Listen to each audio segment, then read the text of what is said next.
Okay, we do want to take you back now to that press conference live at ABQ headquarters. Police Chief Gorden is standing by right now. Let's go live to that. Good afternoon. Joining me in this press conference is Resident Agent in charge of the Bureau of Alcohol, Tobacco, and Firearms, Joel Marcus, Assistant Special Agent in charge of the Albuquerque Office of the Federal Bureau of Investigation, Renee McDermott, Chief Deputy of the United States Marshal Service for the District of New Mexico, Alex Ramos, Secretary of the New Mexico Department of Corrections, Secretary Greg Mercantile, and Sheriff Manny Gonzalez with the Bernalillo County Sheriff's Department.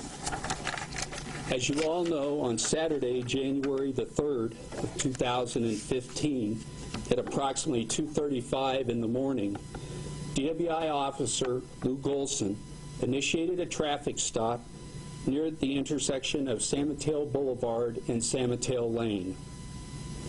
The vehicle that was stopped was a 2000 silver Isuzu. Officer Golson approaches the vehicle, the car door opens, and the suspect opens fire, firing multiple rounds from a handgun at Officer Golson. We have a video we'd like to show you.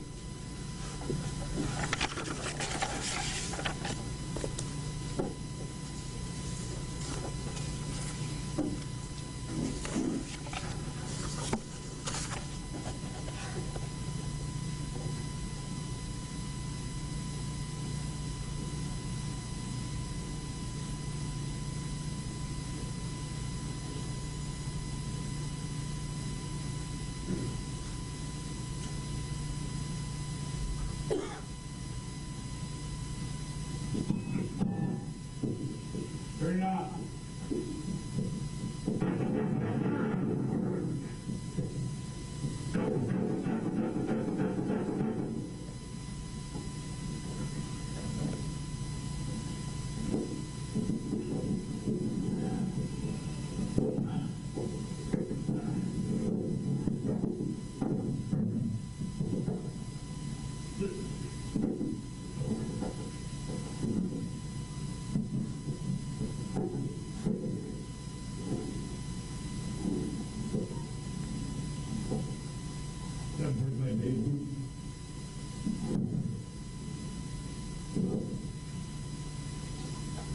Start 4355, San Mateo Lane, San Mateo, 130.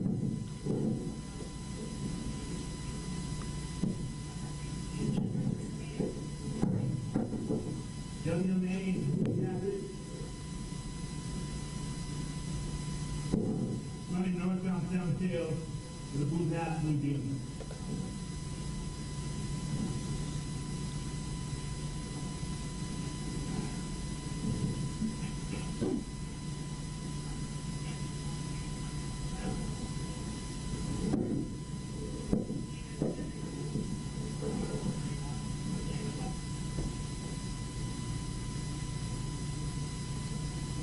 And we'll show you another video. This is the same event, just go down so events unfold a little bit more clearly. From the time the camera is activated until the audio portion begins is approximately 30 seconds. That's the time delay that's built into the camera system.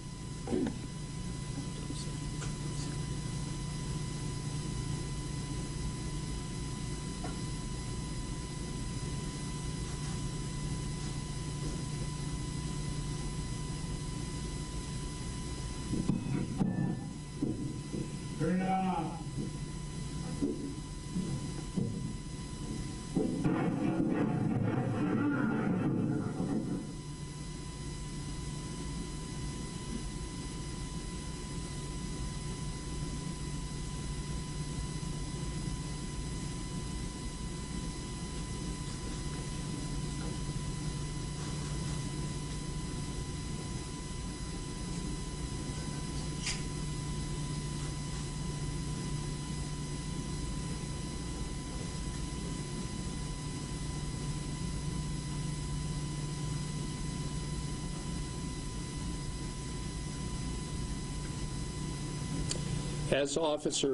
As you can see, Officer Golson was shot multiple times, and he falls to the ground.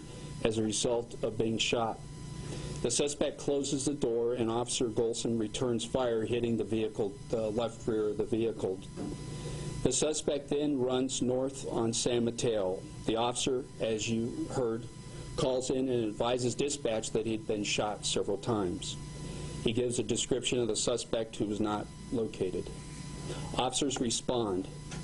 I would like to acknowledge the great work of the men and women of the Albuquerque Fire Department, who arrived at the scene very, very quickly and rendered emergency care and trauma care to Officer Golson at the scene, and the search began for the suspect. As a result of the criminalistics part of this investigation, the Albuquerque Police Department Criminal Forensics Unit discovered fingerprints were found from the suspect, Christopher Torres, on the exterior of the stolen Isuzu. Fingerprints were also found on an alcohol bottle inside of the vehicle. DNA evidence was also collected from a firearm that was left inside the vehicle, and yesterday, very late, we were able to confirm that it was, in fact, Cook's DNA evidence. The spent casings that were found at the scene were 9mm, which matched the caliber of the semi-automatic firearm which was found inside the vehicle. Based on the evidence that was found at the scene, the suspect fired 5 shots at Officer Golson. Officer Golson was struck 3 times. Officer Golson returned fire at the offender approximately 8 times. And again, this is still under criminalistics investigation. This is a photograph of the firearm that was found inside of the stolen vehicle. We couldn't have done this investigation without the assistance of many agencies. And I would like to acknowledge the Bureau of Alcohol, Tobacco, and Firearms, the Federal Bureau of Investigation, the Albuquerque office, the United States Marshals Service for the District of New Mexico, the New Mexico State Police, the New Mexico Department of Corrections, the Bernalillo County Sheriff's Department, and also the reward money that was provided by the Alcohol, Tobacco, and Firearms and the United States Marshals Service. And the other agency that was very helpful through this investigation was the District of New Mexico United States Attorney's Office. On January the 2nd of 2015 at 10:13, the Isuzu was reported stolen from a car dealership in Albuquerque called That Car Place. The suspect asked to test drive the vehicle and drove away with the car. This morning at 4 a.m., deputies from the Bernalillo County Sheriff's Department arrested the offender who was walking near Edith and Montano. The suspect attempted to conceal his identity when he was taken into custody. He was positively identified through fingerprints this morning as Christopher Cook, who was briefly interviewed and then requested an attorney. Christopher Cook has been booked into the Metropolitan County Detention Center on the following charges: attempt to commit murder, felony, felon in possession of a firearm, shooting at or from a motor vehicle, receiving and transferring of a motor vehicle, and within the last hour, federal authorities have filed federal charges against Christopher Cook. Christopher Cook has a well-known criminal history in this area. Christopher Cook was released from prison about a year ago after serving a 6.5-year sentence for multiple violent felonies. At the time of the shooting, Christopher Cook had pending felony warrants for his arrest for property crime offenses relating to auto theft. He also has a history of drug use, drug possession, aggravated assault, armed robbery, felon in possession of weapons, fleeing, evading, and also property crimes. At this time, I would like to thank again the United States Attorney's Office, and I will read to you a statement from the United States Attorney's Office. Christopher Cook is charged with being a felon in possession of a firearm in a federal criminal complaint filed earlier today by the Bureau of Alcohol, Tobacco, Firearms, and Explosives. The criminal complaint alleges that Cook unlawfully possessed a firearm and ammunition on January the 3rd of 2015. It alleges Cook was prohibited from possessing either firearms or ammunition because of his prior conviction of multiple felonies. Cook was arrested earlier today on related state charges and is currently in state custody. He will be transferred to federal custody to answer the federal charges in the federal complaint. If convicted of the charge in the criminal complaint, Cook faces up to 10 years in federal prison. If the court makes a determination that Cook was an armed career criminal, Cook will face an enhanced sentence of a mandatory minimum of 15 years in prison to a maximum of life in prison. Charges in the criminal complaints are accusations at this time. All defendants are presumed to be innocent unless found guilty under a court of law, and that is a statement from the U.S. Attorney's Office. I would also like to acknowledge the great work of the Bernalillo County Sheriff's Department and the very alert deputies, and to discuss that with you, Sheriff Manny Gonzalez. Thank you, Chief. Good afternoon. I'm Sheriff Manny Gonzalez of the Bernalillo County Sheriff's Department. First, I just want to mention is that this was a very personal matter, not only for the department, but for myself, in the fact that I worked with Officer Golson when he was on the SWAT team for Albuquerque Police Department, and also me while I was in my young career with the Sheriff's Office. And more so because his son is a new graduate of our academy. And so it became very personal to our agency, and I want to really applaud the rank and file, everybody that did the intelligence on every level from the local, the state, and federal level that helped us get the information that we needed in order to apprehend the suspect. So with that being said, I just want to make mention that we'll continue to collaborate. Me and the Chief have plans on meeting in the near future on other initiatives in terms of what units and how we can work more strongly and become more unified, because the more organized, the more we communicate, the better our efforts are going to be. And that's what people are asking for. That's what the community is asking for, and that's what we're going to do. If there's any questions in terms of the investigation, we're not the primary investigation agency in this effort. So I've designated the public information officer from the Sheriff's Office, Aaron Williamson, to comment on that. If you have any questions in terms of the apprehension, I'll invite him up to the front right now if he wants to speak, or if you have any questions. If you have any questions of me, I'll take those right now. Can somebody walk us through how he was arrested? Absolutely. Aaron, please come forward.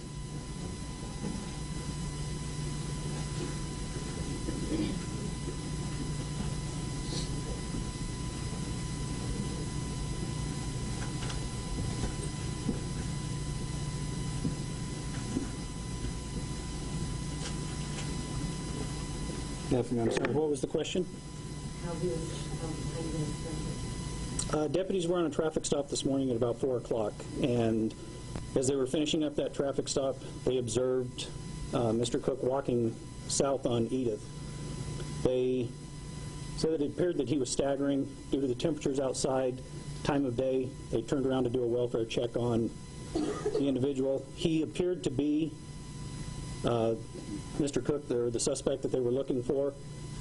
After talking with him, they weren't able to positively identify him. He kept providing false names, false date of births. At that point, they took him to fingerprint. He was positively, was positively identified as Christopher Cook and turned over to APD this morning. He went without any hesitation. He appeared to be under the influence of drugs, At this point, we didn't have any of that information. They were just concerned, like I said, he was staggering. We're concerned for his safety because of the cold weather. Yeah, he did that staggering was due to him being hit by one of Officer Golson's bullets. We have no information on that at this point. Can you talk about what he said to your deputies? We heard from him this morning during the curb walk. What has he said to your deputies during the time that he was speaking into custody? That part is still under investigation. I do know that, like I said, he did provide multiple false names to the deputies. But as to the specifics, we're going to go ahead and let APD work on that. Can you tell us about his background? I know he's been incarcerated and in and out of jail and prison, but where did he go? Is he from Albuquerque? Did he go to high school here? We don't have that information, but we can tell you that it was very difficult to find him because he was, in fact, homeless. He had been moving from house to house, place to place, which made it very, very difficult for us to find him since the search began. All of his known associates had disassociated with him. They had no information that they could provide to any of our criminal investigators as to his whereabouts. What's interesting is several people were well aware of the $17,000 reward money. However, nobody knew where he was. If it wasn't for the great work, the outstanding work of two deputies doing what they do every single day and recognizing that this could be the suspect, we would still be looking for him. If they would have not taken that initiative to engage him, we would still be looking for him. This was a very difficult fugitive investigation as a result, because everybody that was known to him had disassociated themselves with him. Chief, can you talk about the role that DNA has played in this investigation? The DNA found at the crime scene and also linking that to past arrests. Despite what you see on television, and it's very important for people to understand this, DNA does not provide us with instant results. It never has, and it never will until the science gets better. It takes days for DNA to be processed and for a DNA analyst to make verification on a DNA match. DNA was found on the firearm. Our criminalistics people were able to swab the firearm and was able to collect DNA evidence, but it's a timely process despite what you see on television. So late yesterday when we received the DNA confirmation, we happened to be at the U.S. Attorney's Office. We spoke with the U.S. Attorney and his staff, as well as the Chief of the Criminal Investigation Division, to let them know that we did have a DNA match. And they worked very, very quickly with Joel Marcus, our resident agent in charge of the Bureau of Alcohol, Tobacco, and Firearms, to put together a formal federal complaint. There were so many agencies that assisted with this, and you see them here with us. And that brought to bear the resources that we needed to do an outstanding fugitive investigation. The Marshal Service yesterday, their assets arrived from Texas. In the event that we received any more information on the person's whereabouts, and we, as the sheriff stated, in New Mexico, because we're so poor with law enforcement resources, we really depend upon each other. That includes our local law enforcement, whether it's the Albuquerque Police Department or whoever, the sheriff's departments, as well as our federal partners, to work together on such cases that carry such a big priority for the community and for the departments. Chief, can you talk about, you all may have known that this was a person of interest on Saturday, but we didn't release that name to the public. And if we look at New York City, when they was shot, they released that information and the video right away. Can you talk about the process and the decision to pull off on releasing this name to the public? You're again comparing two completely different incidents.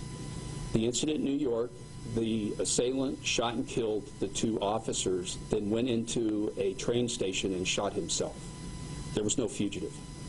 In this case, we had a fugitive. We had to verify factually that it was this person that fired that handgun at the officer. That process takes time. Not like what you see in a 48-minute show on television. It takes time. And while that person was a person of interest, that's all he was. If we were to release that information premature, it may have driven him deeper underground, and we would still be looking for him. It's a decision that was jointly made by the investigative agencies to withhold that information until we could confirm factually that it was, in fact, Cook. And when did you all verify that he was an agent? Not until late yesterday afternoon. Chief, is there something to federal reward and everything? It'd be a very happy Deputy, deputy, wouldn't it? I thought about that earlier, not for myself, but for... No, law enforcement officers are not eligible for the rewards. And then did he have any family here? He said it was associates, but did he have any family in that? Yes, he did in the greater Rio Grande Valley area. He did have family, and none of his family knew where he was. Chief, was he suffering from any sort of mental illness or anything like that you can tell us about? I'm not a physician. I can't make any comment on that. We just don't know. Do you want to give an update on Officer Golson's status? Yes. And then that'll be the last question. Yeah. Tanner will have your packet for the video, the warrant, and any other things that you might have questions will be in there, I promise. Last night, we left the hospital with Officer Golson and his family. This morning, when Officer Golson was contacted that Cook had been arrested, I can tell you the family was greatly relieved. One of you asked us yesterday, was this a targeted attack, or was this just something that happened instantaneously? We still don't know that information. The family doesn't know that information. So you can imagine what it's like for the family not to have this person in custody. The family is very grateful not only to the police departments, the federal agencies, our federal partners, the sheriff's department, but they're also very grateful to our community. I think it's a reflection of him as a human. Last night, a young man came to the hospital wanting to wish him well-being. It was actually a young man that he had issued a traffic citation to. Yeah, we met him. His name was Miguel. And Miguel wanted to make sure that that officer knew that the community was thinking of him, that their thoughts and prayers were with him. And I think that speaks to the character and the nature of our community.